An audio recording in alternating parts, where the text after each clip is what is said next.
تو یہ ساری چیزیں دیکھتے ہوئے ایک وہ کنٹری جو آپ کا خیر خواہ ہے, آپ کی ہیلپ کرنے کی کوشش کر رہا ہے ان سیکیورنگ پیس, اور اس کے اوپر آپ نے اسٹرائک کر دیا. دوسرا اس میں ایک بہت اہم پہلو ہے جو کہ اس کے اوپر نیریٹو ہے یونائٹڈ اسٹیٹس آف امریکہ کا. وہ کہہ رہے ہیں کہ جی ہمیں پتہ نہیں تھا, اور پتہ جب چلا تو جب تک ہم نے قطر کو وہ جو کوشن کیا تب تک جو حملہ ہے وہ ہو چکا تھا. کوئی بھی اس نیریٹو کو ماننے کے لیے تیار نہیں ہے. یہ ممکن نہیں ہے کہ امریکہ کو اس چیز کا علم نہیں تھا. $19 بلین کا ڈیولپمنٹ ہے قطر کے پاس, اور وہ یہ کہا جا رہا ہے کہ وہ یہ نہیں کہ وہ ریئیکٹ نہیں کر سکا بلکہ اس کو سوئچ آف کر دیا گیا تھا. اور یہ سوئچ آفنگ جو ہے یہ ڈیفینیٹلی یو ایس کی مرضی کے بغیر نہیں ہو سکتا.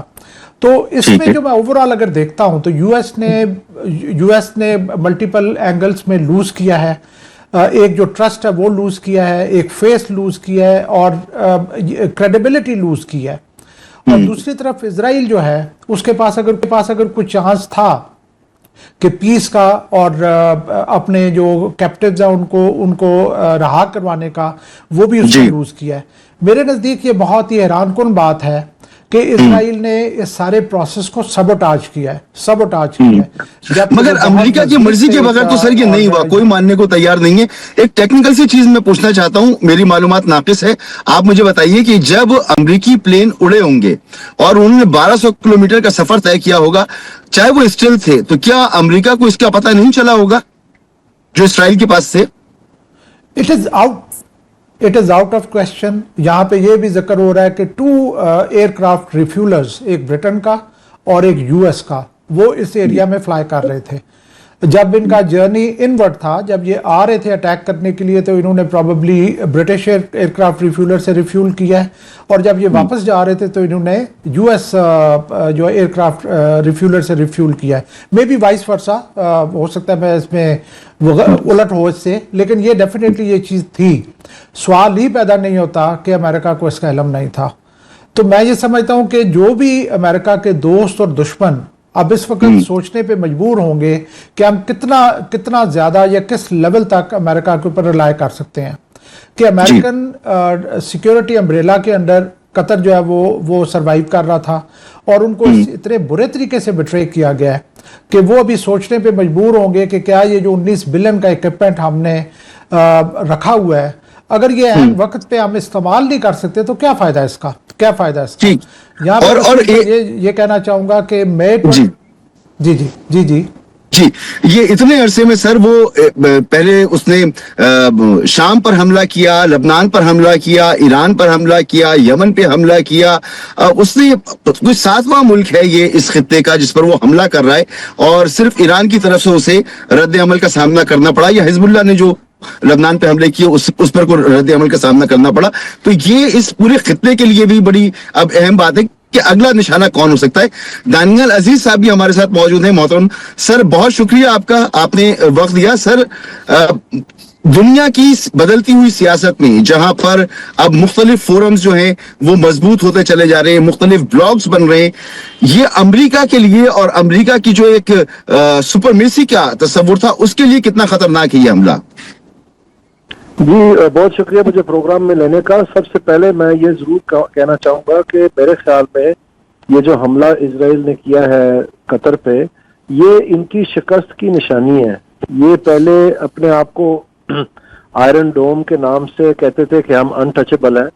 پہلے تو ان کا وہ ببل برسٹ کیا ایران نے جب انہوں نے ان کے اوپر میزائل حملے کیے. ساری دنیا نے دیکھا کہ کس قدر وہ اس حملے کی زد میں آئے, اور ان کے شہر جو ہیں باقاعدہ نشانہ بنائے گئے, اور ان کی بلڈنگز, عمارتیں, ان کے چوراہے جیسے وہ دوسروں کے ساتھ کرتے ہیں, پہلی دفعہ لوگوں نے دیکھا کہ ان کے ساتھ ہوتا ہوا نظر آیا.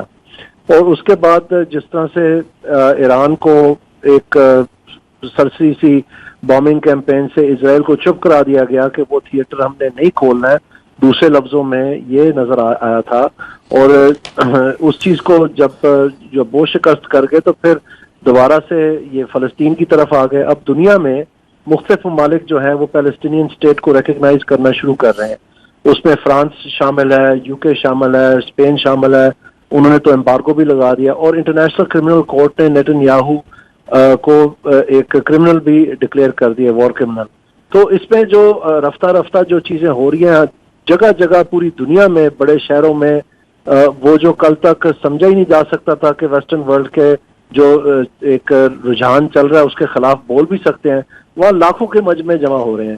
تو میں سمجھتا ہوں کہ ایک فلسطین کے حوالے سے اسرائیل نے بجائے یہ ابراہیم اکارڈز میں جو ان کی کوشش تھی کہ مختلف اپنے خطے میں مسلمان ممالکوں کے ساتھ اپنے تعلقات درست کریں، انہوں نے بجائے وہ درست کرنے انہوں نے پوری دنیا کے ساتھ بگاڑ لی ہے. اور اس طرح کے جو ہتھ کنڈے استعمال کر رہے ہیں جو کہ دنیا میں تمام جو رولز آف وار ہیں ان کے خلاف ہیں. اب قطر جو ہے ایک کسی طرح سے انہوں نے ان کو ایگریویٹ نہیں کیا، ان کو پرومپٹ نہیں کیا، بلکہ ان کے کہنے پہ یہ مختلف جو پیس نیگوشیشنز وہاں پر ہو رہے تھے. تو ان پروووکڈ جب آپ اٹیک کریں ایک کسی نیوٹرل ملک کو جس کا کوئی دور دور سے تعلق نہیں ہے، تو یہ تمام انٹرنیشنل قوانین کے خلاف ہے. تو اسرائیل جو ہے اپنے آپ کو شکست کھاتے کھاتے اب بظاہر تو ہم جب فلسطین کو دیکھتے ہیں تو نظر آتا ہے کہ شاید وہ بہت بڑی جو ہے نا فتح کی طرف جا رہے ہیں، لیکن حقیقت یہ ہے کہ ان کے اپنے ملک کے اندر اور دنیا میں جو بھی ان کی کچھ ہمدردی رکھنے والے بھی تھے اب ان کو گالیاں دیتے ہیں اور وہ دنیا کے جو ہے نا آپ سمجھ لیں پرایا بن گئے. خواجہ آصف صاحب نے کل فرمایا کہ ہمت کریں، ہم ساتھ دینے کے لیے تیار ہیں. کیا مطلب لیا جائے اس کا؟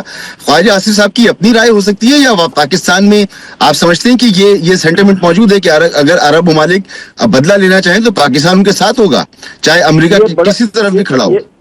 یہ آپ نے بڑی پرانی بات چھیڑ لی ہے. اصل میں پاکستان کی دفاعی قوت جو ہے وہ بہت عرصے سے مڈل ایسٹ کے مختلف ممالک پہ ان کا ساتھ دے رہی ہے اور وہاں پر حصے دار ہے.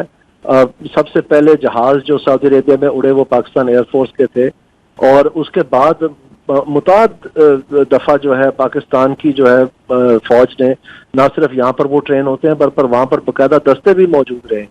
اور آپ کو یاد ہوگا جو تمام اسلامک کنٹریز کے حصے دار ایک فوج تیار کی گئی تھی سیکیورٹی فورس، اس کے رحیل شریف صاحب کو پہلا سربراہ بنایا گیا تھا.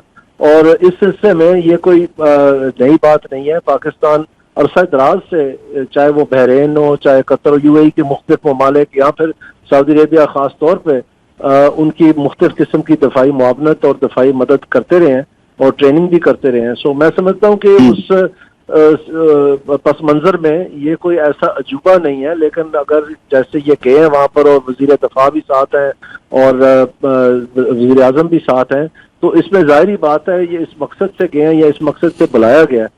اور یہ ذوالفقار علی بھٹو صاحب کے دور سے جو ہے آپ کو اگر یاد ہو تو وہ تب سے یہ مختلف قسم کی ایسکلیشن ہوئی ہے پاکستان کی سپورٹ میں، دفاعی سپورٹ میں. تو اس میں نیوی کے بھی دستے انوالو رہے ہیں، ایئر فورس کے بھی اور ریگولر آرمی کے بھی. تو میں سمجھتا ہوں کہ یہ خوش آئین بات ہے کہ پاکستان چاہے ہمارا اکانومی اتنی اچھی نہیں ہے آج کل، لیکن پھر بھی جو عرب ممالک جن کی اکانومیز بہت بہتر ہے ماشاءاللہ گلوبل لیول کی ہیں، اور وہ ابھی تک پاکستان کو ایک سہارا سمجھتے ہیں اور پاکستان کی کے نیچے اپنے پاکستان سر پاکستان جو ہے اس جذبے کے ساتھ کھڑا بھی ہوا ہے کہ وہ اپنے فلسطینی بھائیوں کے ساتھ اگر کچھ کر سکتا ہے تو ضرور کرے. سر ایک بریک مجھے یہاں لینا ہے. دانیال عزیز صاحب اور سمریر سالک صاحب ہمارے ساتھ موجود ہیں. ایک بریک کے بعد نہیں تو بات کریں گے پاکستان میں فوجی آپریشن کے حوالے سے. دا ڈپلومیٹ نے ایک اسٹوری شائع کی ہے جس میں وہ کہتا ہے کہ خیبر پختونخوا کی حکومت دراصل پاکستان میں خاص طور پہ خیبر پختونخوا میں فوجی آپریشن کے لیے کہ اس کی جو پالیسیز ہیں وہ نقصان دہ ہیں، وہ اس آپریشن کو نقصان پہنچا رہی ہیں. اس پر تبصرہ حاصل کریں گے، ایکسپرٹ رائے لیں گے ایک بریک کے بعد.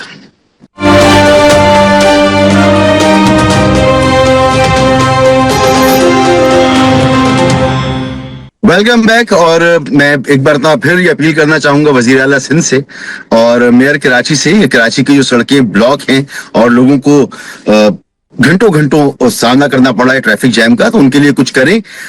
میں گاڑی میں بیٹھ کے پروگرام اس لیے کر رہا ہوں کیونکہ میں اسٹوڈیو نہیں پہنچ سکا. محترم جناب سمریر سالک صاحب ہمارے ساتھ موجود ہیں، دانیال عزیز صاحب موجود ہیں. بریک سے پہلے ہم نے بات کی تھی فلسطین اور اسرائیل کے حوالے سے، اسرائیل کے حملے کے حوالے سے جو اس نے قطر پہ کیا، جو اس خطے کے لیے اور دنیا کے امن کے لیے ایک چیلنج ہے. ایک اور چیلنج ہے جس کو پاکستان فیس کر رہا ہے، اور اس کے پیچھے اسرائیل کا بہت ہی قریبی دوست بھارت ہے جو پاکستان میں دہشت گردی پھیلا رہا ہے. اور اب دا ڈپلومیٹ نے ان عوامل کی طرف اشارہ کیا ہے جو پاکستان کے اندر عوامل ہیں جو کسی بھی قسم کی دہشت گردی کو خاص طور پہ خیبر پختونخوا میں روکنے کے لیے کیا وہاں پر آپریشن کے حوالے سے مسائل کا شکار ہو رہا ہے وہ آپریشن. اس میں وہ بتا یہ رہا ہے کہ جو سیاسی عدم جو ماضی کی پالیسی رہی خیبر پختونخوا حکومت کی, اس نے جو امن عمل تھا اس کو نقصان پہنچایا ہے, اور اس وقت دونوں میں حکومتوں میں چاہے وہ خیبر پختونخوا کی حکومت ہو یا وفاقی حکومت ہو, ان میں تعاون موجود نہیں ہے. تو سر سمرین سالک صاحب آپ فرمائیں کہ یہ جو ڈپلومیٹ نے ایک آرٹیکل لکھا ہے, اگر آپ کی نظر سے گزرا ہو تو اس میں اس نے بڑے اہم پوائنٹس اٹھائے ہیں خیبر پختونخوا میں آپریشن کے حوالے سے. آپ کس حد تک متفق ہیں کہ یکسوئی دونوں حکومتوں کی ایک ایجنڈا اور ایک پولیٹیکل ول کے ساتھ ان کو آگے بڑھنا چاہیے جو ابھی موجود نہیں ہے؟ دانیال صاحب آپ کی طرف آتا ہوں, آپ فرمائیں کہ کتنا ضروری ہے کہ پولیٹیکل ول ہو اور حکومتیں چاہے وفاق ہو یا مرکز ہو دونوں کو ساتھ ہونا چاہیے. کہنا پڑتا ہے کہ میں یہ کہہ رہا تھا کہ میں نے یہ آرٹیکل تو نہیں پڑھا, لیکن چونکہ ہم پاکستان میں رہ رہے ہیں ہمیں ایگزیکٹلی پتا ہے کہ سچویشن کس طرح کی ہے. ہمیں یہ ایکسیپٹ کرنا ہوگا کہ ہمارے ہاں ایک پولیٹیکل انسٹیبلٹی ہے اور دو ڈفرینٹ پولیٹیکل پارٹیز, سینٹر میں کوئی اور ہے اور KPK میں کوئی اور ہے, اور ان دونوں پارٹیز کا جو ایک پوائنٹ آف ویو ہے وہ ڈفر کرتا ہے اس طرح کے آپریشنز کے اوپر. ہیونگ سیڈ دیٹ, یہ ایک انفارچونیٹ امر ہے کہ ہم نے 2002 سے 2017 تک اس جنگ کا سفر طے کیا, اور میں خود اس پہ انوالو رہا ہوں. میں نے میران شاہ میں 1 سال گزارا, نارتھ وزیرستان میں. سیکنڈ میں نے سال جو ہے وہ پشاور میں گزارا, اور اس وقت 2007 to 9 یہ جو لڑائی تھی یہ پیک کے اوپر تھی. 17 میں ہم نے اس میں بہت کامیابیاں حاصل کی. بائی 2017 ہم نے بہت اس میں کامیابیاں حاصل کی, اور یہ جنگ جو تھی جو کہ افغانستان سے ہمارے علاقے میں داخل ہوئی تھی وہ واپس شرنک کر کے افغانستان میں چلی گئی.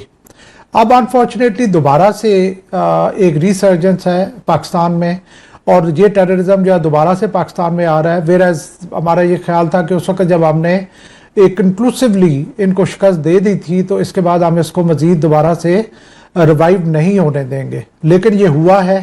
اور میرے نزدیک امریکہ کی جو وڈرال تھا افغانستان سے, اس کی وجہ سے وہاں پہ جو طالبان کی گورنمنٹ ہے ان کا پاکستان کے خلاف ڈفرینسز ہونا اس کی وجہ سے, اور یہ انڈیا کی انوالومنٹ کی وجہ سے, اور میں یہ کہہ رہا ہوں, میں سمجھتا ہوں کہ ان تینوں عوامل کی وجہ سے پاکستان میں ٹیررزم جو دوبارہ سے ابھر رہا ہے.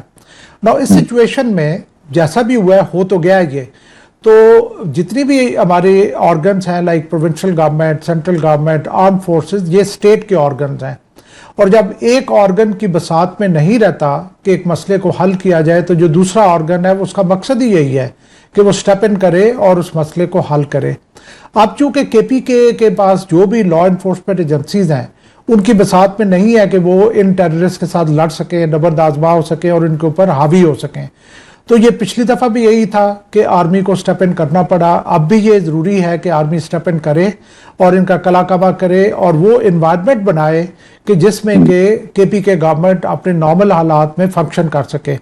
تو میں یہ سمجھتا ہوں بہت کریٹیکل ہے اس طرح کے آپریشنز کا تمام سیگمنٹس کا ایک پیج کے اوپر ہونا, اور ادروائز ہمیں ان ایشوز میں جب وہ کامیابیاں ملنا بہت زیادہ مشکل ہو جائے گا.